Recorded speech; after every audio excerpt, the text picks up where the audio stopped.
Welcome back, guys. Day 24 of the Cyber Advent 2024, the last challenge in the whole series. We finally made it, guys, to the end. So the learning objectives, we're going to learn about the MQTT protocol, how we're gonna use Wireshark to actually analyze the traffic of this protocol, and then we're going to do some reverse engineering of a simple network protocol to figure out how it's communicating and then craft our own packets and traffic to see if we can actually create events based off these packets. So let's go ahead and get into it. So the city of Warville has invested in smart lights and heating, ventilation and air conditioning, so HVAC. Oh, it was so easy to control the lights and heating remotely. Following the recent incidents, MQTT started monitoring these smart devices' communication protocols. Not long after the lights and heating were up and running, Malware figured out how these devices were controlled and sabotaged them. Luckily, MQTT was one step ahead and picked up the malicious commands that had been sent. Can you help MQTT figure out which commands were sent? We can use our findings to update the device's configurations and save the day. If you don't know already, we're talking about IoT smart devices. So if you have like a thermometer that's controlled by Alexa, if you have like a smart lamp, a smart bulb, whatever smart thing out there, they use this protocol to communicate over the network so that they can receive commands. So diving a little bit deeper here, the language of IoT, they use various programming languages depending on the platform and vendor. So they need a like central communication language that all of them speak in order to make it easier to just plug and play for the end user. And they use things like HTTP or MQTT to communicate with your phone or your Alexa, or your Siri, your Google Home, whatever it is you're using. So how to speak MQTT. So it stands for Message Queuing Telemetry Transport. It is a language used commonly by IoT devices for communication purposes, and it works on a publish/subscribe model where any client device can publish messages and other client devices can subscribe to the messages if they are related to the topic of interest. An MQTT broker connects the different clients publishing and subscribing to messages. So here you go, they have a little diagram for you. So this is the broker right here. You got your temperature, you got your water, you got that, you got your internet stuff, you got your valve here. So all this stuff's connected to the MQTT broker. Then it's going to send the subscription to the sensor to actually get that command, and that's how it's going to go for all of the rest of the stuff there as well. And here are three different terms. So clients are the actual IoT devices that are utilizing this protocol and communicating. A broker is going to be the thing that receives and sends out the messages to the actual clients, and the topics are going to be used to classify the different types of messages that the broker is going to have to organize and send out to the right clients. So in a nutshell, that is what those three things are. Today, all we really need is the VM. I'm going to start up my split screen, and we're going to be doing a hands-on demonstration to get the hang of this protocol and Wireshark if you're new to it, so that we can actually understand a little bit better, how to actually navigate it, so that when we do get to the challenge portion of this to find whatever we need to find, then we'll be able to do it. Here is the directory with all this stuff. It's going to be in that MQTT folder. So if you ls, you can do tree actually. It'll show us, everything that's in there. So we got the challenge portion, which we won't boot up yet, and then we got the walkthrough, which we're going to be doing right now. So we have actual application, and then we have the bash here. So as we discussed, different IoT devices communicate with each other using MQTT, which is a network protocol. Therefore, it must monitor network communication to see what is going on. We will use Wireshark to monitor network communications. On the left side, we can click Wireshark logo to open it. So I'm just going to come here and do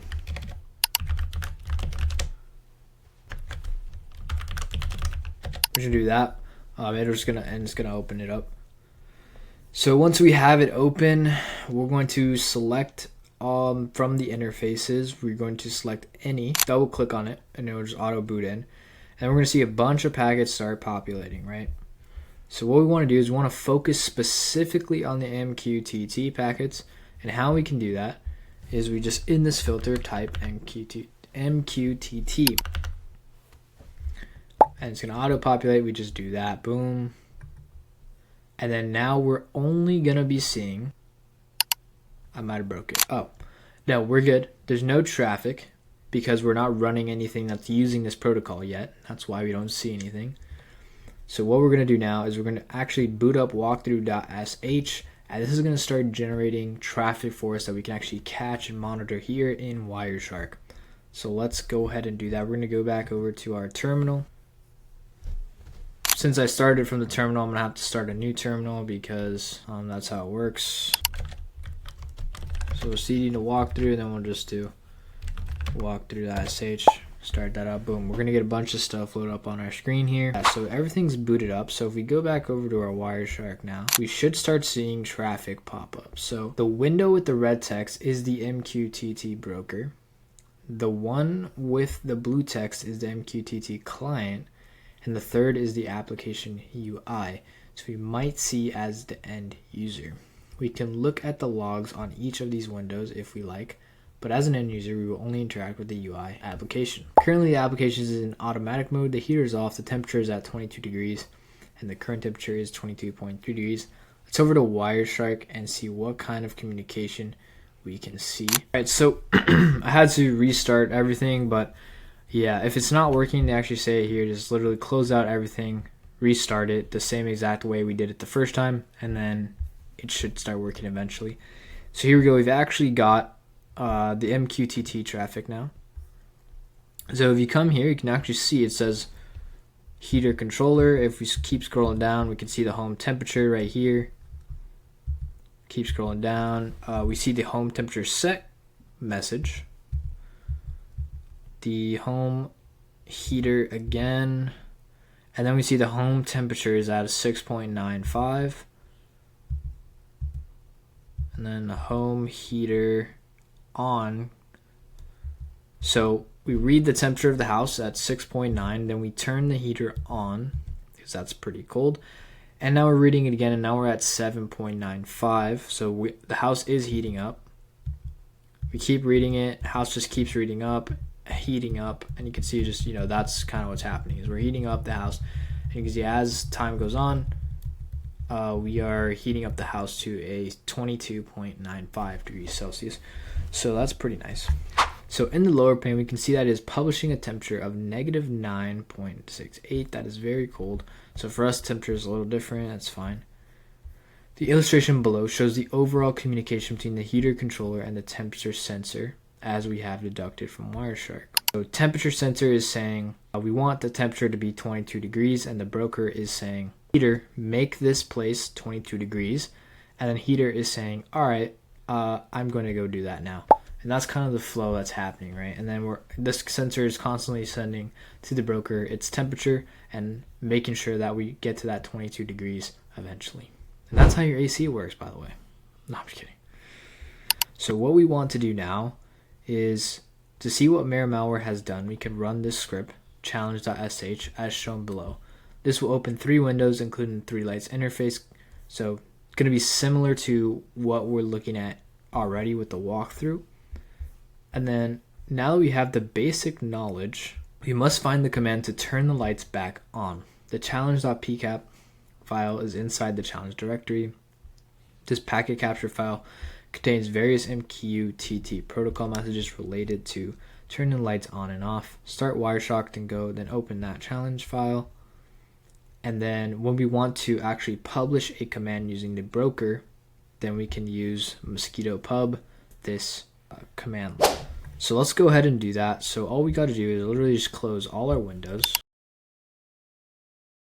In the red one, we got to do Control C. Then all we're going to do is change our directory to the challenge. And we have everything in there. So before, yeah, we'll just do that. We'll just start up the challenge, and then we're going to open up Wireshark, but we're not going to actually monitor the real-time traffic. We're going to go to the pcap file.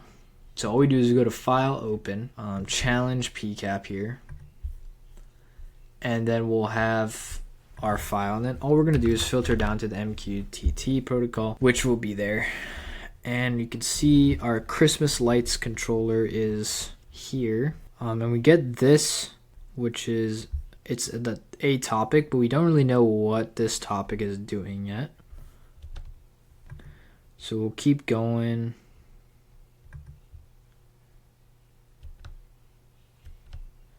Keep going.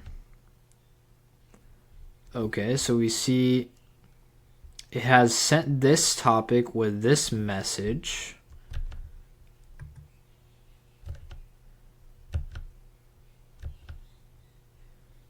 And we get base 64 here.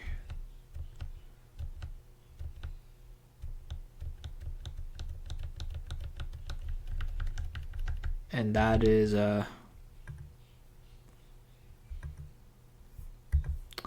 that's everything. So the reason why I knew this was base 64 is because of the equals at the end. It's a giveaway for that encoding. So what I'm going to do is actually take this and do a copy value, and then I'm going to go over to CyberChef and decode that base 64 to see what it actually tells us. So we can do from base 64. We'll paste in the thing. And it looks like let's see if there's an encoding in here that we can maybe use.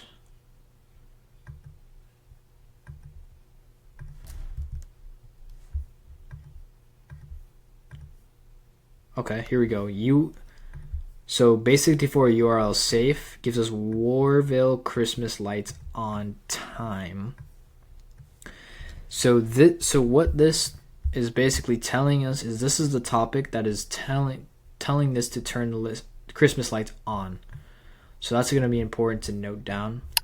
So when we click message, it will show us the part that it's mapped to in the actual packet, and it's mapped to on.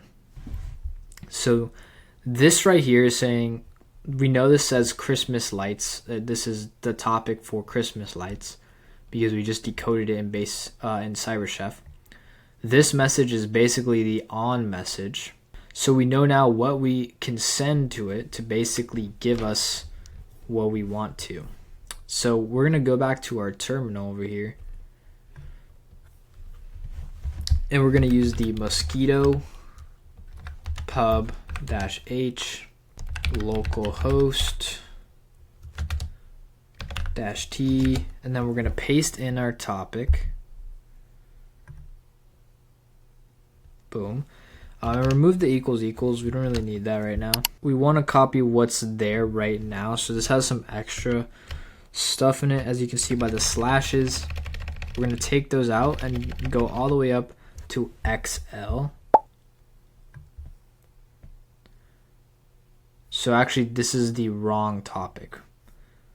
So what I'm going to do is go back over here, copy this, because remember, we need the right topic. We need the right topic so that the message gets read correctly. So we're going to copy that topic and we're going to clear all that out. Then we're going to paste in the topic we just copied, and then we're going to do M, and we're just going to put on as the message, and boom, do that. Then what we're going to do is see if that actually worked. Boom, and it did, right? So the lights are now on. They were off before, and we get our flag. So we just type that over here, or you can copy it. Now it looks like you gotta type it out, but you would just type it out over here, and then that is pretty much it for the day, guys. Really short day, final day, nothing too complicated, just an introduction into how IoT devices actually communicate. Guys, it's been a crazy long ride with these challenges, but guys, I have a lot of plans for content coming in February whenever this video is uploaded. I'm going to be going over the AWS Cloud Practitioner. I'm going to be going over my AWS AI Practitioner as well. And then, a bunch of other content I got planned. It's going to be a super great year, guys. Also, don't forget about that group I mentioned. It's a free cybersecurity community for beginners to take you from no experience to being able to land an entry-level role with an awesome resume, hands-on experience, and 2 certifications under your belt. And the whole goal is to take beginners and get them into these roles. If that's something that interests you, the link is in the description. Go check it out. As always, Cyber Sensei Aaron. Take care, guys. I'll see you in the next one. Peace.